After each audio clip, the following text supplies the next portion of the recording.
என்னடா வீடியோ எடுத்த உடனே பெருமூச்சு விடுறேன்னு பார்க்காதீங்க. எனக்கு நான் எவ்வளவோ மனுஷங்களை பத்தி கேள்விப்பட்டிருக்கேன்.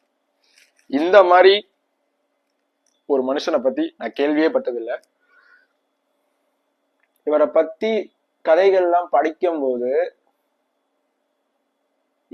இவரை வந்து எனக்கு நேர்ல பார்க்கணும்னு ரொம்ப ஆசையா இருக்கு. ஏன்னா செத்து போயிட்டாரு இவர் எப்பயோ போயாச்சு.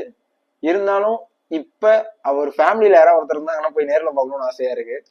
ஏன்னா 78 வயசு வரையும் நல்லா ஆழ்ந்து அனுபவிச்சு வாழ்க்கையில எதையுமே அனுபவிக்கல. நான் எல்லாத்தையுமே அனுபவிச்சிட்டேன்ப்பா, நான் வந்து இனிமேல் சந்தோஷமா சாவறேன் அப்படின்ற மாதிரி செத்துருக்காரு மனுஷன்.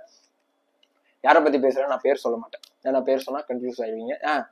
இது சஸ்பென்ஸ் போயிடும். நேரா போய் என் வீடியோ பாருங்க, சேனல்ல போஸ்ட் பண்ணிருக்கேன். மறக்காம அரிஷ்குமார் சேனல் சப்ஸ்கிரைப் பண்ணிருங்க. நாளைக்கு இன்னொரு வீடியோல பாக்குறேன். அவ்வளவுதான், பாய். ஏன்னா இவரை பத்தி இன்னைக்கு தெரிஞ்ச உடனே எனக்கு என்ன பண்றதுன்னே தெரியல.